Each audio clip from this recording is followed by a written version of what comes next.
चलिए, यदि हम देखो क्वेश्चन पढ़ेंगे, क्वेश्चन के अनुसार हम चलेंगे ना, क्वेश्चन के अनुसार, क्वेश्चन के मुताबिक पूरा टेक पूरा बाबू। देखो ये ध्यान सुनो बाबू, आप सुनिए ध्यान से ना, लड़के लोग सुनेंगे। देखिए ये क्वेश्चन है, जैसे जैसे क्वेश्चन कहेगा वैसे से हम करते चले जाएंगे, अपने आप बन जाएगा। ठीक है ना बाबू, हल कीजिए विवेक।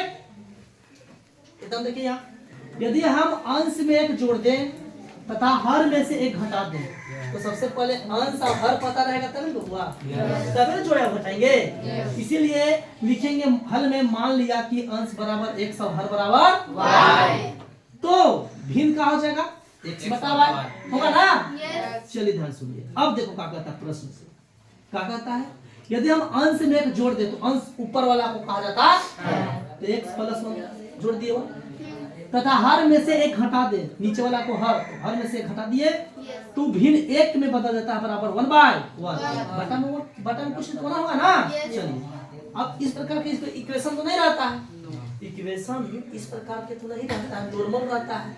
अगर ऐसा आ जाए तो उसको हल करके नॉर्मल बनाते हैं। चलिए x प्लस 1 में 1 से मल्टीप्लाई करेंगे तो x प्लस 1 ही होगा, equal to just y minus 1 में 1 से मल्टीप्लाई करेंगे तो y माइनस 1 जस्ट के। अब देखिए चर को एक साइड और चर को एक साइड, एक जस्ट के तब ये चर है ना, ये प्लस में इधर आएगा तो माइनस में, इक्वल टू -1 ऑलरेडी जस्ट के तब ये प्लस में उधर जाएगा तो माइनस है, x minus y equal to -1 और -1 -2 समीकरण सॉरी 1। ये आपका फर्स्ट इक्वेशन हो गया, कोई दिक्कत नहीं है।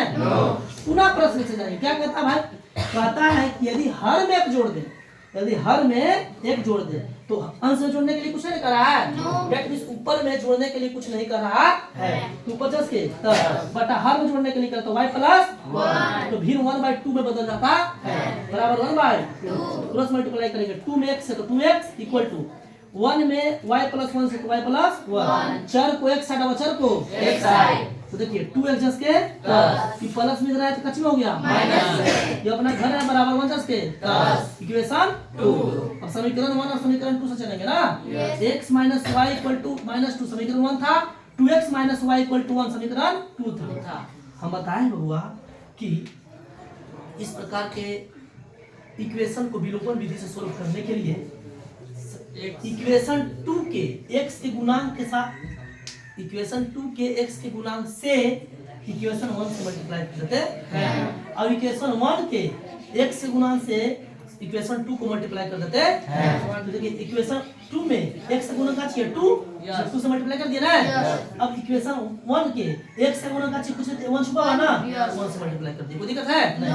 2 में x है तो 2x माइनस 2 में y से तो 2y इक्वल टू 2 में 2 से 2 दूनी 4, फिर 1 में 2x 2x माइनस 10 के 10, 1 में y से तो y इक्वल टू 1 जस्ट के 10। अब देखिए बराबर हो गया ना। अब घटाने पर क्या लिखेंगे, घटाने पर इसलिए लिखेंगे कि वहाँ प्लस छुपा रहता है ना, घटाएंगे तब ना घटेगा। तो 2x कैंसिल हो गया, माइनस था तो प्लस हो गया, प्लस था तो माइनस हो गया, 2x कैंसिल, तो -2y या प्लस y, माइनस संख्या ज्यादा तो माइनस y होगा, सॉरी ध्यान सुनो।